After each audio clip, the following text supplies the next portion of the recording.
ሰላም ጤና ይስጥልኝ የተከበራችሁ ተመልካቾቻችን ከሲዳማ ብሮድካስቲንግ ኮርፖሬሽን ለምሽት 1 ሰዓት ያዝንላችሁን ዘገባዎች ሰነላችሁ ቀርበናል። ከዜናዎቹ ጋር ሚካኤል ውቀሙ ነኝ። አብራችሁን ቆዩ።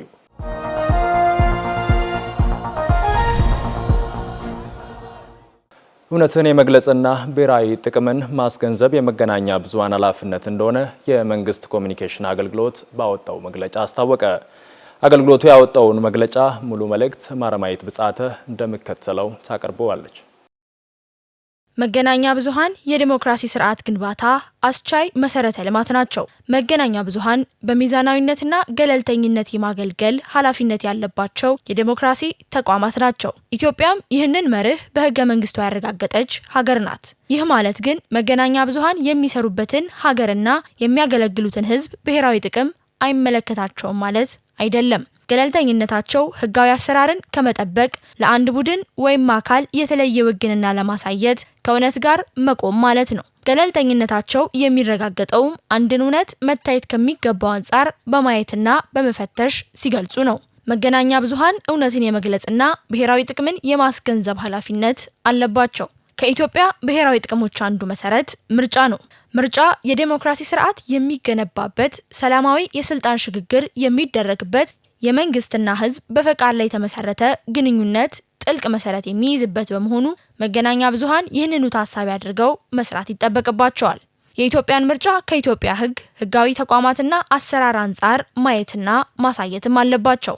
ኢትዮጵያ የረጅም ዘመን የስነ መንግስት ታሪክና ባህል አላት። ነገር ግን በዚያ ልክ ራሷን አልገለጸችም። መገናኛ ብዙሃኗም በበቂ አልገለጿትም።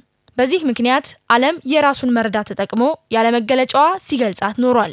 ዛሬ ላይ ገና ማደግ የሚገባቸው ቢሆኑም በርካታ የመገናኛ ብዙሃን ተቋማት አሉን። ከድሮ በተሻለ ኢትዮጵያን የመግለጽና ተጽዕኖ የመፍጠር አቅምም አዳብረዋል። እነዚህ ተቋማት ኢትዮጵያዊ ዲሞክራሲን የሚገነቡ፣ አፍሪካዊ ስነ መንግስት የሚያጸኑ መሆናቸውን በእውነታው ላይ ተመርኩዘው የመግለጽ ኃላፊነት አለባቸው። ኢትዮጵያ 7ኛውን ሀገራዊ ምርጫ ለማካሄድ ቀናት ቀርቷታል።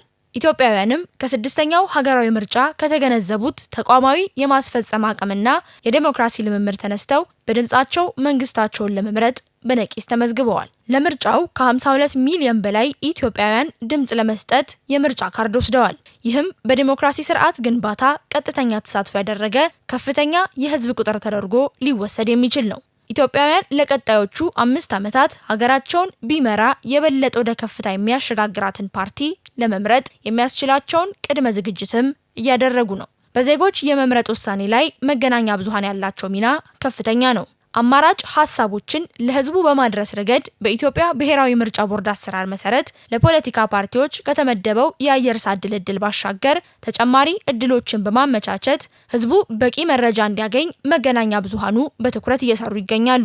ተፎካካሪ የፖለቲካ ፓርቲዎችም የህዝቡን ይሁንታ ያስገኝልናል ያሉትን አማራጭ ሀሳብ እያንሸራሸሩ ነው። ይህንን የዲሞክራሲ ስርዓት ግንባታ ልምምድ አጉልቶ ማሳየት የመገናኛ ብዙሃኑ ተፈጥሯዊ ተግባር ነው። የምርጫ ወቅት ሐሰተኛ መረጃ እንደ አሸን የሚፈላበትና ህዝብ ላይ ብዥታ የሚፈጥርበት ወቅት ነው። የውስጥ ባንዳዎችና ባዕዳን ተቀናጅተው ኢትዮጵያን ጥላሸት ለመቀባት የሚታትሩበት ጊዜ ላይም እንገኛለን። በእንዲህ ያለው ወሳኝ ወቅት የኢትዮጵያ መገናኛ ብዙሃን ተቋማትና ባለሙያዎች እውነቱን የማስገንዘብ፣ ሐሰቱን የማጋለጥ ኃላፊነታቸውን በላቀ ደረጃ እንዲወጡ መንግስትም ህዝብም ይጠብቃሉ። ግንቦት 14 2018 ዓ.ም የመንግስት ኮሚኒኬሽን አገልግሎት። የሲቪክ ማህበራትና የሃይማኖት ተቋማት ለሀገራዊ ምክክር ስኬታማነት የበኩላቸውን ሚና እየተወጡ መሆኑን የኢትዮጵያ ሀገራዊ ምክክር ኮሚሽን ዋና ኮሚሽነር ፕሮፌሰር መስፍን አርአያ ገለጹ። የኢትዮጵያ ሀገራዊ ምክክር ኮሚሽን የአጀንዳዎች ቀረጻ ግብዓት ማሰባሰቢያ መድረክ ከሃይማኖት ተቋማትና ከሲቪክ ማህበራት ድርጅቶች ጋር አካሂዷል። ቆንጂት አየለ ተጨማሪ አላት።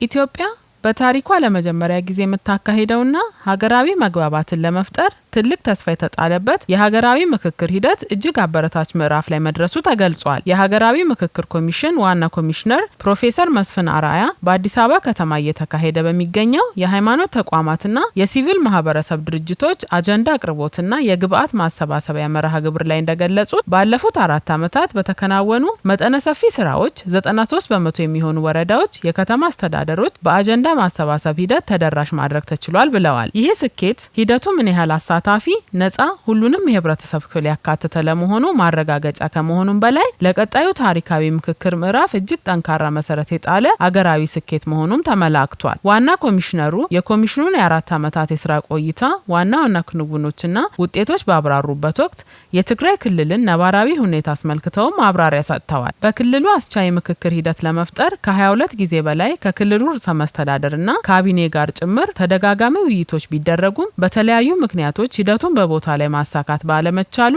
የክልሉን አጀንዳ የማሰባሰብ ስራ በአዲስ አበባ ከተማ በተሳካ ሁኔታ እንዲከናወን መደረጉንም ገልጸዋል። ፕሮፌሰር መስፍን አራያ የሃይማኖት ተቋማትና የሲቪል ማህበረሰብ ድርጅቶች ለሂደቱ ስኬታማነት እያደረጉ ስላለው ወደር የለሽ አስተዋጽኦ የላቀ ምስጋናቸውንም አቅርበዋል። በመርሃ ግብሩ ላይ የተገኙት የሲቪል ማህበረሰብ ድርጅቶች የጋራ ምክር ቤት ምክትል ዳይሬክተር አቶ አህመድ ሁሴን በበኩላቸው ኢትዮጵያ በአሁኑ ወቅት ዘላቂ ሰላም፣ ፍትህ፣ እኩል ተሳትፎና ጠንካራ ተቋማት የሚያስፈልጓት ወሳኝ ጊዜ ላይ የምትገኝ መሆኑን ጠቅሰው ይህንን ሀገራዊ ምክክር እንደ አንድ ታሪካዊ መልካም አጋጣሚ በመቁጠር ሁላችንም ልንጠቀምበት ይገባል ሲሉ ጥሪያቸውን አስተላልፈዋል። አክለውም የሃይማኖት ተቋማትና የሲቪል ማህበረሰብ ድርጅቶች በህዝቦች መካከል የመግባባት የመደማመጥና የሰላም ባህልን ለማዳበር ያላቸው አቅምና አስተዋጽኦ እጅግ የላቀ መሆኑንም አንስተዋል። የሀገራዊ ምክክር አጀንዳዎች ይበልጥ አካታች፣ ታማኝ ለማድረግ በሚከናወኑ ተግባራት ላይ የሲቪክ ማህበራትና የሃይማኖት ተቋማት በባለቤትነት መንፈስ ሊሳተፉ እንደሚገባም ተናግረዋል። የመረጃችን ምንጭ የኢትዮጵያ ብሮድካስቲንግ ኮርፖሬሽን ነው። የወጣቶችን ስራ አጥነት ለመቀነስና ግብርናን ለማዘመን የተሰራ መሆኑን የሲዳማ ክልል እርሻና ተፈጥሮ ሀብት ልማት ቢሮ ገለጸ። ቢሮው ወጣቶች በስራ ዕድል ፈጠራ ተጠቃሚ እንዲሆኑ ከሲዳማ ክልል ስራና ክህሎት ቢሮ ጋር በመተባበር ከአይኤስቪሲዲ ፕሮጀክት የገዛውን ትራክተር በግብርና ስራ ላይ ለተደራጁ ወጣቶች ድጋፍ አድርጓል። ለጌጤ ታምራት ዘገባ ማረማየት ብጻተ። በመርሃ ግብሩ ላይ የተገኙት የሲዳማ ክልል እርሻና ተፈጥሮ ሀብት ልማት ቢሮ ኃላፊ አቶ መምሩ ሞኬ ለወጣቶች የስራ ዕድል ለመፍጠርና ግብርናን ለማዘመን እንደ ሀገር የተያዘውን እቅድ ለማሳካት በትኩረት እየተሰራ መሆኑን ገልጸዋል። የግብርናንና የገጠር ትራንስፎርሜሽንን ለማረጋገጥ በአገር አቀፍ ደረጃ የተያዙ በርካታ ግቦች አሉ። ግብርና የሚያሳካቸው አንደኛው የምግብና የስርዓተ ምግብ ዋስትናን ማረጋገጥ ነው። ሁለተኛ ለገበያ የማምረት ነው። ይሄ ማለት ኤክስፖርትን ማሳደግ እንዲሁም ደግሞ የወጪ ምርትን መተካት ለግብርና የተሰጠው ተልዕኮ ነው። በሶስተኛ ደረጃ እንደ ሀገርም እንደ አካባቢም የምንሰራው የውጭ ምንዛርን በምናስገኝበት ጊዜ በኢንዱስትሪ ምርቶች ላይ ፎከስ ማድረግ። ይህ ሲባል ለኢንዱስትሪ ጥሬ ዕቃ የሚሆን የግብርና ምርት እንደመሆኑ መጠን በብዛትና በጥራት እንዲቀርብ የማድረግ አንደኛው ግብና በአራተኛ ደረጃ በእነዚህ ግቦች ማይቀፍ የስራ ዕድል መፍጠር ነው። ከዚህ አንጻር በርካታ ስራዎችን እየሰራን እንገኛለን። የሲዳማ ክልል ስራና ክህሎት ቢሮ ምክትል ኃላፊና የስራ ዕድል ፈጠራ ዘርፍ ኃላፊ አቶ ከፍያለው ከበደ እንደተናገሩት ዘመናዊ ግብርናን በመጠቀም ቁጥራቸው ከፍ ያለ ወጣቶችን ተጠቃሚ ለማድረግና ምርትና ምርታማነትን ለመጨመር የሚረዳ የተለያዩ እገዛዎች እንደተደረገላቸው ተናግረዋል። አንፊን ተገደ ቆቆቢንከ ሀላላዶ ኤልቶ ኖስ ቆቆቦቲ ኮኒ ካይሚ ያልንንቾ ግብርና ሎሳተኒ ኪሮን ሳሉፕቲዮ ሮሲዮ በደል ሆራሜየ ክታን ነው ገደ አሳተ ሳኡያን ነው ባራጃባ ሎሶት ሎንሳ ከሽኖሁ ኮነ ደሞ ሮሬንካ ጎታስነ ጣሳተራ ተቾ ባራ ቶነ ትራክተር እንደሚታወቀው ክልላችን በርካታ ሀብት ያላት በመሆኑ በዚህም ዘመናዊ ግብርና በመስራት ቁጥራቸው ከፍ ያሉ የተማሩ ወጣቶች ተጠቃሚ እንዲሆኑ ለማድረግ በርካታ ስራዎች የተሰሩ ሲሆን ይህንን በበልጥ ለማሳደግ በእለቱ 10 ትራክተሮችን ከፍተኛ ወጪ ተደርጎባቸው 148 ለሚሆኑ ወጣቶች ተሰጥቷል። ይህም ድጋፍ የተደረገው በርካታ ዓላማዎችን በመያዝ ነው። አንደኛው ዘመናዊ ግብርናን በመጠቀም ምርትና ምርታማነትን ለመጨመር የራስን የምግብ ዋስትና አልፈን ወደ ውጪ የምንልካቸውን ምርቶች ለማሳደግ ነው። የአይኤስቪሲዲ ፕሮጀክት ሀገራዊ አስተባባሪ የሆኑት አቶ ሰለሞን ዳኜ እንደገለጹት የፕሮጀክቱ ዓላማ የገጠር ግብርናን ለማዘመንና ሀገሪቱ ግብርናን ወደ ኢንዱስትሪ ለማሸጋገር በምታደርገው ጉዞ የበኩሉን ሚና እየተወጣ እንደሚገኝ አስታውቀዋል። በዋናነት ዓላማችን አገሪቱ ከግብርና ወደ ኢንዱስትሪ የምታደርገውን ሽግግር የማገዝ ሲሆን በተለይ ደግሞ በዚህ በሲዳማ ብሔራዊ ክልላዊ መንግስት ውስጥ የሚገኘውን የይርጋለም አግሮ ኢንዱስትሪ በሚያስፈልገው የግብርና ጥሬ ዕቃ ምርትን ከጥራት ጋራና ከመጠን ጋር በመጨመር እንዲገናኝ የማድረግ እና ኢንዱስትሪው እንዲሳለጥ የማድረግ ኃላፊነት ተሰጥቶት እየሰራ ያለ ፕሮጀክት ነው። በተለይም ደግሞ አሁን መንግስታችን እየተከተለ ያለው ኢንቨስትመንትን የማስፋት እና የማሳለጥ ኃላፊነት መሰረት በገጠሩ አካባቢ ከፍተኛ የስራ እድል ኢኮኖሚውን ማንቀሳቀስ የሚችሉ ወጣቶችን፣ ሴቶችን በማደራጀትና ህጋዊ ቅርጽ በመስጠት እንዲሁም ደግሞ ፕሮጀክቱ ባለው አቅም እንደዚህ አይነት ማሽነሪዎችን በተለይ ደግሞ በዚህ መጠን ብቻ ሳይሆን ስሞል ስኬል የሆኑ ማሽነሪዎችን ወጣቶች፣ ሴቶች በቀላሉ ተጠቅመው ኢኮኖሚውን የመገንባት ኃላፊነታቸውን የሚወጡበትን የስራ እድል የሚያገኙበትን ብቻ ሳይሆን እነሱም ደግሞ በተራቸው ሰፊ የሆነ የስራ እድል የሚፈጥሩበትን ሁኔታ ለማመቻቸት እየሰራን እንገኛለን። ከዚህ በፊት ሰርተን እንለወጣለን የሚል ግምት የለንም ነበር። አሁን ግን የተከፈተልን እድል በመጠቀም ከራሳችን አልፈን ቤተሰቦቻችንን ለማገዝ ተስፋ አለን ሲሉ በፕሮጀክቱ ተጠቃሚ ከሆኑት ወጣቶች መካከል ለኢሲቢሲ ተናግረዋል። በትራክተር መልክ ተደራጅተን ሰርተን እንለወጣለን የሚል ተስፋ የለንም። እውነት ለመናገር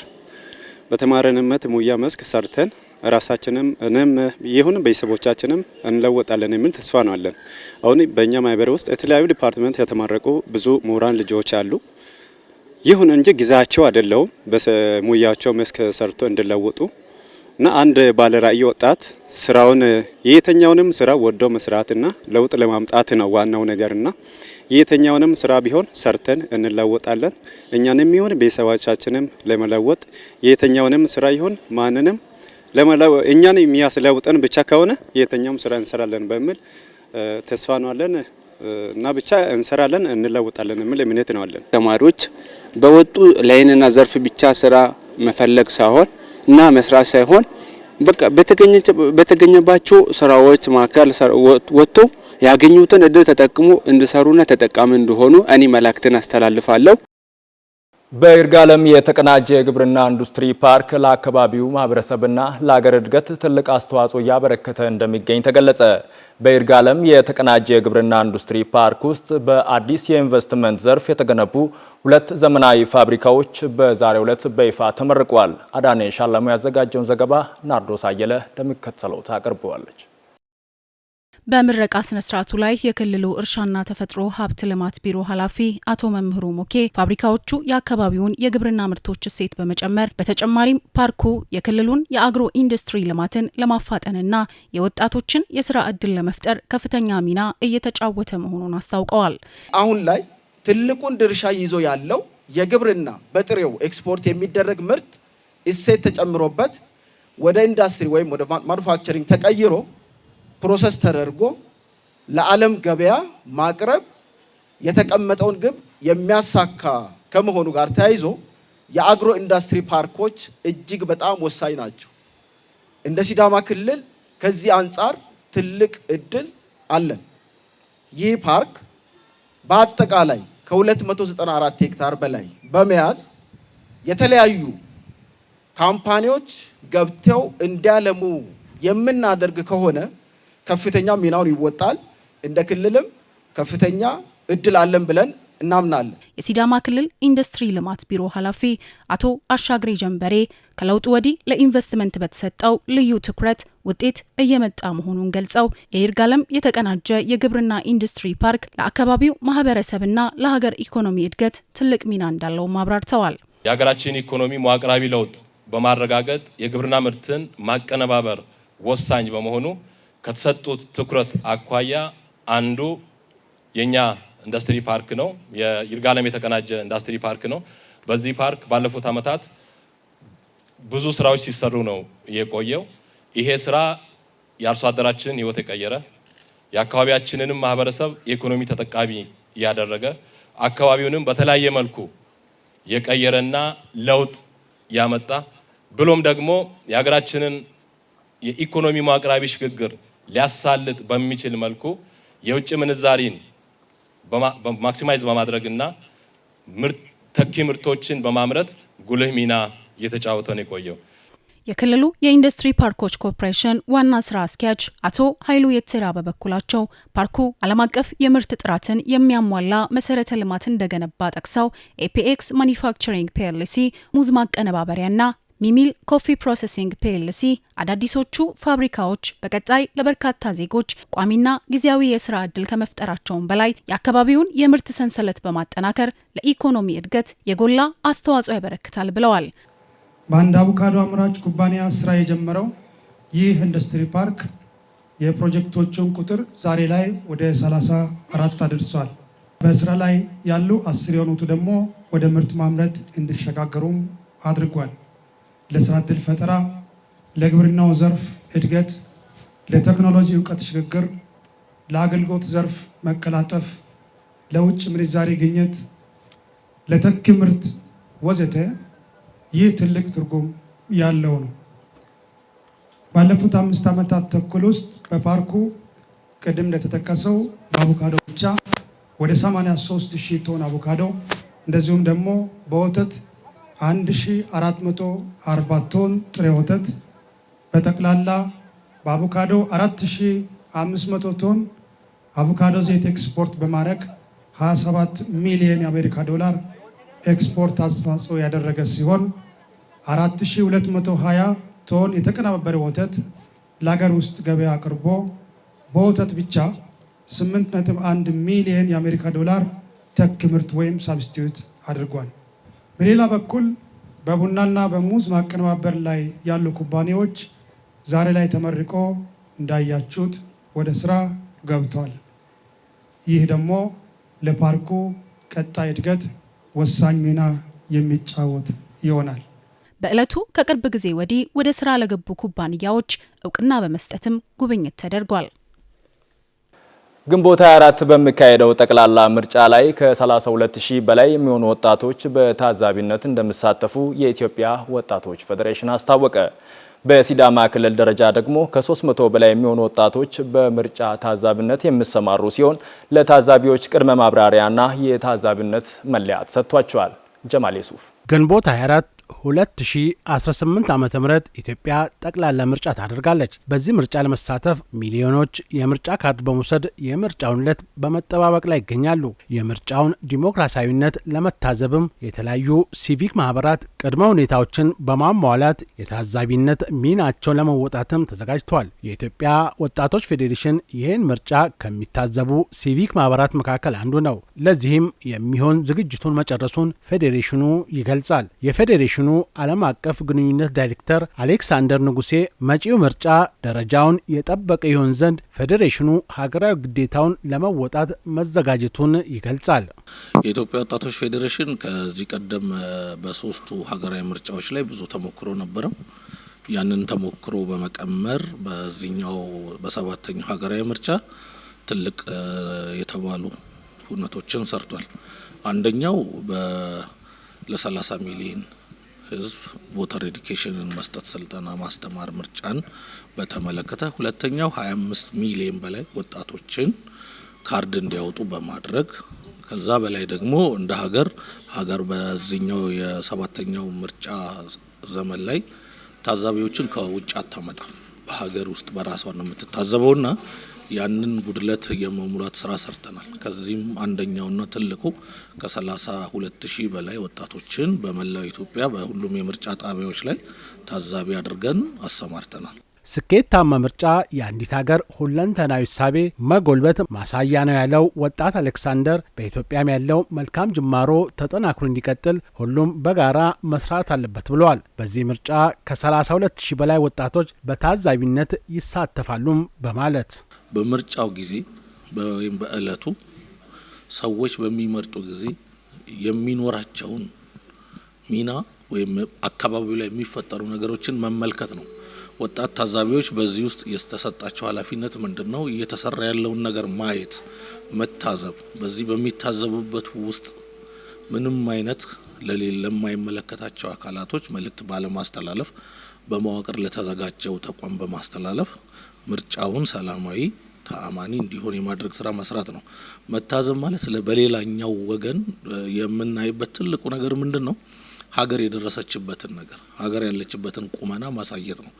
በራሷ ልጆች በራሷ ብቃት በራሷ እውቀት ዲሞክራሲያዊ የሆነ ምርጫ ማድረግ ትችላለች የሚለውን ማሳያ የሚሆን ነው መታዘብ ማለት። የሲዳማ ክልል ወጣቶች ፌዴሬሽን ፕሬዝዳንት ምንተስኖት መኩሪያ በበኩሉ ባለፉት ዘመናት የኢትዮጵያን ምርጫ ለመታዘብ የግድ የውጭ ታዛቢዎች ይመጡ እንደነበር በማስታወስ አሁን ግን ይህን ኃላፊነት ለኢትዮጵያውያን መሰጠቱ መልካም ተግባር ነው ብለውታል። ሁልጊዜ የአፍሪካ ምርጫ ምን ያህል ዲሞክራሲ ነው ፍትሃዊ ነው የሚል ጥያቄ ያለበት። ያን ብቻ አይደለም፣ ሁልጊዜ አፍሪካ ውስጥ ምርጫ አለ ሲባል ስጋት ነው። ከምርጫው ውጤት በኋላ ምን ይፈጠር የሚሆን ስጋት አለ። ይሄ እንደ ሀገር ብቻም ሳይሆን ለመላው አፍሪካም መልካም ተምሳሌት ይሆናል ብዬ አስባለሁ። ብዙ ጊዜ ነጮች ያላረጋጉትን ነገር እርግጠኛ ሆኖ ያለ መቀበል ሁል ጊዜ በምርጫ ብቻ አይደለም፣ በብዙ ነገር የነጮችን ኮንፊርሜሽን ካላገኘን ያለ መተማመን ነገር አለ። ይሄ የስነ ልቦና ክስረት ውስጥ ነው የሚያስገባን። እንደ ሀገር ግን ለመጀመሪያ ጊዜ የውጭ ታዛቢዎች በሌሉበት ኢትዮጵያ የራሷን ምርጫ በኢትዮጵያውያን ታዛቢነት፣ ያ ሲባል ደግሞ ገለልተኛ የሆኑ ወጣቶች የምርጫውን ፍትሃዊነት፣ እውነተኛነት፣ ተአማኒነት ከየትኛውም ወገን ሳይቆሙ አንድም የፌዴሬሽን ተልእኮ ደግሞ ገለልተኛ ሆኖ እነዚህ ነገሮች ማየት ነው። ስለዚህ እንደ ፌዴሬሽንም የመረጥናቸው ወጣቶች ይህንን ነገር በሚገባ አሳክተው የሀገራችንን ምርጫ ታሪካዊ ማድረግ ብቻም ሳይሆን ለተቀረ ለአፍሪካ አገር እና ዓለም በሙሉ ምሳሌ የሚሆን ምርጫ የማድረግ ሂደትን እንደ ፌዴሬሽን ደግሞ ለመወጣት ነው እዚህ ያለ ነው። በሲዳማ ክልል ደረጃ ምርጫውን ለመታዘብ ከ300 በላይ ወጣቶች መዘጋጀታቸውን በማንሳት ለታዛቢዎች ቅድመ ኦሪየንቴሽንና የባጅ መስጠት ስነስርዓትም ተካሂደዋል። ከረጅም ጊዜያት በፊት በኦንላይን ፕላትፎርም ነው ልጆቹ የምርጫ ታዛቢነት የተመዘገቡት። እንደ ሲዳማ ክልል ባለኝ መረጃ መሰረት 300 ያህል ወጣቶች በታዛቢነት ተመዝግበዋል። በምክር ቤትም በሌሎች ኃላፊነቶችም አሉ። እንደ ፌዴሬሽን ደግሞ በቀድሞ የፌዴሬሽኑ መሪዎች የደረሰኝ ዳታ 300 ወጣቶች ናቸው። ዛሬ ደግሞ በየዞኑ ወጣቶችን ሴሌክት አድርገን ባጅ ለማስረከብ እንደ ፌዴሬሽን የተመዘገቡ ወጣቶችን ጠርተን በዚህ ስልጠና እንዲሳተፉ አድርገናል። ታዛቢ ወጣቶች ለኤስቲቢሲ በሰጡት አስተያየት የተሰጣቸውን ታሪካዊ ኃላፊነት በአግባቡ ለመወጣት መዘጋጀታቸውን አረጋግጠዋል። በእውነት እኔ እንደ አንድ ወጣት ትልቅ ኃላፊነት የተሰማኝ ደስታም ተሰምቶኛል። ምክንያቱም ይሄ እድል ነው፣ በቀላሉ የሚገኝ ሳይሆን ፕሮሰስ ነበረው። በዛ ፕሮሰሱን አልፈን የተገኘ ነው የመጣ ነውና እንደ አንድ ወጣት ደስተኛ ነኝ። በሰባተኛው ሀገራዊ ምርጫ ላይ በመሳተፌ ሂደቶችን በምናካሂድበት ጊዜ ያው ፍትሃዊነት በተሞላበት ገለልተኛ አካል ሆነን ነው የምንታዘበውና ደስተኛ ነኝ በራሴ በኩል። ለወጣቶች እንደዚህ አይነት እድል መሰጠቱ ለወደፊት ወጣቶች ላይ መንግስት ምን ያህል ለመስራት እንደፈለገና ወጣቶች በብዙ ቦታ ላይ ሀገር ተረካቢ ከመሆናቸው አንጻር እንዲህ አይነት ነገሮች ላይ ገብተው ሲገኙ የተሻለ ነገር ሀገርንም የሚገነባ ወጣት ይፈጠራል ብዬ አምናለሁ። ፓርቲዎች በአንድነት መስራታቸው የተረጋጋ ፖለቲካ እንዲኖር ማድረጉን የሐዋሳ ከተማ የፖለቲካ ፓርቲዎች የጋራ ምክር ቤት ገለጸ። የሐዋሳ ከተማ የፖለቲካ ፓርቲዎች የጋራ ምክር ቤት በከተማዋ እስካሁን ድረስ ያለውን የፖለቲካ ሁኔታና ቀጣይ የምርጫ ዝግጅትን በተመለከተ ለጋዜጠኞች መግለጫ ሰጥተዋል። ሰይፉ ዳዊት። የሐዋሳ ከተማ የፖለቲካ ፓርቲዎች የጋራ ምክር ቤት በከተማ እስካሁን ድረስ ያለውን የፖለቲካ ሁኔታና ቀጣይ የምርጫ ዝግጅትን በተመለከተ ለጋዜጠኞች መግለጫ ሰጥተዋል። ምክር ቤቱ በተቋቋመበት ዓላማ ላይ ትኩረት ሰጥቶ እየሰራ ነው ያሉት የምክር ቤቱ ሰብሳቢ አቶ ደምሴ ስኳሬም ከተማ ውስጥ የሚሰሩ የልማት ስራዎች ላይ ተሳትፎ በማድረግ በትብብር እየሰሩ መሆኑን ገልጿል። ያው የጋራ ምክር ቤቱ ከተቋቋመ በኋላ የራሱ የሆነ እቅድ አውጥቷል። ምን መስራት እንዳለበት ከአዋጁና ከመተዳደሪያ ደንቡ አንጻር እቅዱን ይፋ አድርጎ በከተማ አስተዳደሩ ደረጃ የሚሰሩ ስራዎችን ለከተማ አስተዳደሩ ለመንግስት አቅርቦ ያው በአዋጁ መሰረት መንግስት ነው ይሄንን ድጋፍ የሚያደርገው። የፓርቲዎችን ዓላማ የፓርቲዎችን እንቅስቃሴ በህግና በደንብ መሰረት እንዲሆን በጋራ ምክር ቤቱ በኩል እንቅስቃሴያቸውን እንዲያደርጉ ለማድረግ እቅዱን አቅርቦ አጸድቋል። ከዛ መነሻ በእቅዱ መሰረት መደበኛና አስቸኳይ ስብሰባዎችን እያደረገ በየስብሰባው የሚነሱ ጥያቄዎችንም የሚነሱ ግጭቶችም ካሉ ጥያቄዎችም ካሉ በጋራ እየፈታን የቆየው። በዚህ መሰረት ሰፋፊ እንቅስቃሴዎችን አድርጓል። ከነዚህ ውስጥ በከተማ ደረጃ የሚደረጉ የልማት እንቅስቃሴዎችን እና የፖለቲካ እንቅስቃሴዎችን አስመልክቶ የህዝብ ድምጽ በመሆን እያንዳንዱ የሚሰሩ ስራዎችን እየተመለከተ እየጎበኘ የሚነሱ ጥያቄዎችም ካሉ በጋራ ከከተማ አስተዳደሩ ጋር ሆኖ እየገመገመ አስተያየት እየሰጠ ሀሳብ እያቀረበ እነዚህ ሀሳቦች ደግሞ ታክለው የህዝብ ጥያቄ ሆነው በከተማ ደረጃ ተስተካክለው ምላሽ እያገኙ እንዲሄዱ እያደረገ ነው የቆየው። ከዚህ ጋር ተያይዞ በከተማ ደረጃ ትኩረት ተሰጥቶ እየተሰራ ያለውን የኮሪደር ልማት ስራዎችን በቅርበት ያው ቀርቦ አስተያየት ሰጥቷል። በፖለቲካው ዘርፍ በከተማ የሚንቀሳቀሱ ፓርቲዎች በምክር ቤቱ ታቅፈው እንዲንቀሳቀሱ ተደርጓል ያሉት ሰብሳቢውም በተጨማሪ የምርጫ ዝግጅት ምን እንደሚመስልና ለፓርቲዎች የሚገጥማቸው ነገር እንደሌለ ገምግመናል ብለዋል። የፓርቲዎች እንቅስቃሴ በህግ እንዲሆን በእውቀት እንዲሆንና በመረዳት እንዲሆን የስነ ምግባር ደንብ ላይ ስነ ስርዓት ላይ ስልጠና ሰጥቷል። ፓርቲዎችንም በፖለቲካ እንቅስቃሴ ውስጥ ህጉን አውቀው ደንቡን አውቀው እንዲንቀሳቀሱ በብሔራዊ ምርጫ ቦርድ ደረጃ የወጣውን የስነ ምግባር ደንብና የቃል ኪዳን ሰነድ ላይ ስልጠና ሰጥቷል። በዚህም ጥሩ ግብዓት ተገኝቷል ማለት ነው። 7ኛ ጠቅላላ ምርጫ ፊታችን ግንቦት 24 ይካሄዳል ማለት ነው። ይሄንንም አስመልክቶ የጋራ ምክር ቤቱ በሐዋሳ ከተማ አስተዳደር መዋቅር ውስጥ ያው ቅድም የገለጽኳቸውን ተግባራት እና ተጨማሪ ስራዎችንም እየሰራ ነው የቆየው።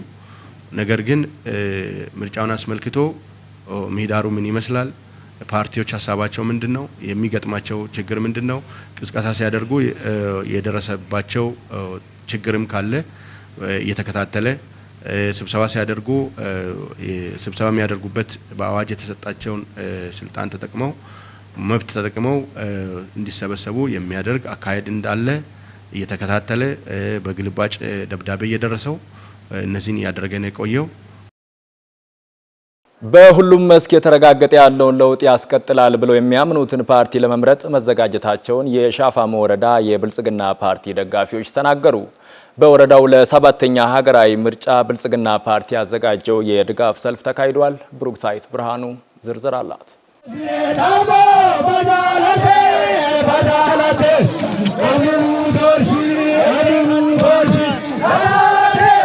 በድጋፍ ሰልፉ ላይ የተሳተፉ አንዳንድ የወረዳው ነዋሪዎች እንደተናገሩት ፓርቲው ሁሉንም የማህበረሰብ ክፍል ተጠቃሚነት ለማረጋገጥና የልማትና የመልካም አስተዳደር ጥያቄዎችን ለመመለስ እየሰራ ያለውን ስራ ለማስቀጠል የመምረጥ መብታቸውን ተጠቅመው የሚያስቀጥልላቸውን ፓርቲ ለመምረጥ መዘጋጀታቸውን ተናግረዋል።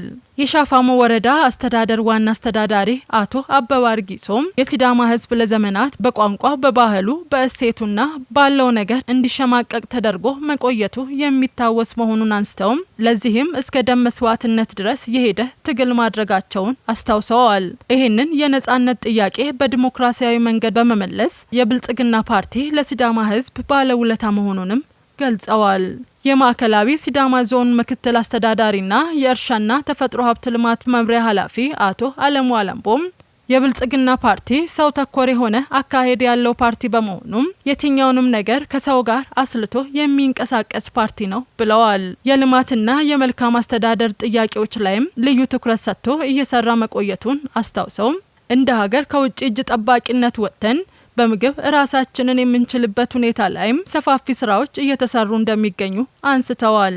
የምግብ ሉዓላዊነትን ለማረጋገጥ ትልልቅ ስራዎች እየተሰሩ እንደሚገኙም ገልጸዋል። በዚህም ረገድ በስንዴና በገብስ ዙሪያ እየተሰሩ ያሉት ስራዎችም ለአብነት የሚታወሱ መሆናቸውን አንስተዋል። የሲዳማ ክልል የገንዘብ ቢሮ ኃላፊ አቶ ኃይሉ ሀርሲሳም የሲዳማ ሕዝብ ራሱን በራሱ እንዲያስተዳድር የብልጽግና ፓርቲ ሚና ከፍተኛ መሆኑን ገልጸውም ከዚህም ባሻገር እንደ ሀገር ትልልቅ ሜጋ ፕሮጀክቶችን በመስራት በአሁን ሰዓትም የምግብ ሉዓላዊነትን ለማረጋገጥ እየተደረገ ባለው ጥረት ውስጥ የማዳበሪያና ሌሎች ፕሮጀክቶችንም በማስፋፋት ስር ነቀል ለውጦች እንዲመጡ አበክሮ እየሰራ እንደሚገኝም ገልጸዋል። ኃላፊው አክለውም በሁሉም መስክ እየተረጋገጡ ያሉ ለውጦችን በጠንካራ የብልጽግና ፓርቲ አመራር መሆኑንም አንስተዋል። በሐዋሳ ከተማ የሚንቀሳቀሱ መንግስታዊ ያልሆኑ ግብረሰናይ ድርጅቶች የአእምሮ እድገት ውስንነት ላለባቸው ተማሪዎች የሚሆን የመማሪያ ማዕከላት እድሳት አከናወኑ። ይህ ተግባር ልዩ ድጋፍ ለሚሹ የማህበረሰብ ክፍሎች አካታች ምህዳርን ለመፍጠር የተጀመሩ ጥረቶችን የሚያግዝ እንደሆነም ተገልጿል። ሙሉ ቀጠራ ልዩ ፍላጎት የሚሹና አካል ጉዳት ያለባቸው ዜጎች በዕለት ተዕለት ኑሯቸው ላይ የሚገጥሟቸውን ተግዳሮቶች በመቅረፍ በተለያዩ የኑሮ መድረኮች ላይ እንዲሳተፉ እድሎችን መፍጠር ራሳቸውን የሚችሉ ዜጎች እንዲሆኑ ከማስቻል ረገድ ትምህርትና ስልጠናዎች ሚናቸው የጎላ ነው። በተለያዩ የበጎ ስራዎች ላይ የሚንቀሳቀሰው ፍቅር ኢትዮጵያ የአእምሮ እድገት ውስንነት ከኖርዌይ መንግስታዊ ያልሆነ ድርጅት ጋር በመተባበር በፉራ አንደኛና መካከለኛ ደረጃ እንዲሁም በሀይቅ ዳር አንደኛ ደረጃ ትምህርት ቤቶች የሚገኙ የአእምሮ እድገት ውስንነት ያለባቸው ተማሪዎች መማሪያ ማዕከላት ላይ የእድሳት ስራዎችን አከናውነዋል። የተሰሩ ስራዎች ከሽንት ቤት ከራምፕ አንስቶ አሁን ንግስተ ፉራ ሀይቅ ይሄ ኮርኒሱን ሁሉም ሙሉ እድሳት የተደረገው ይሄ ትራክ ያደረጉ ነገሮችን ቀለም፣ ሽንት ቤት፣ ሲንክ፣ ሴፍቲ ታንከሮችን፣ ጉርጓዶችን ግቢ በማጽዳት ምን ማለት ሙሉ እድሳት የተደረገላቸው። የሐዋሳ ከተማ የትምህርት ቤቶች መሻሻል ዳይሬክቶሬት ዳይሬክተር አቶ ኃይሉ ላንቃሞ በዚህ ወቅት እስከ ቅርብ ጊዜ ድረስ የነበሩ ትምህርት ቤቶች ልዩ ፍላጎት ላላቸው ተማሪዎች ምቹ እንዳልነበሩና በዚህም ላይ በትኩረት እየሰሩ መሆናቸውን ጠቅሰው ይህ መንግስታዊ ያልሆነ ድርጅት ስለሰራው በጎ ስራም ምስጋናቸውን አቅርበዋል።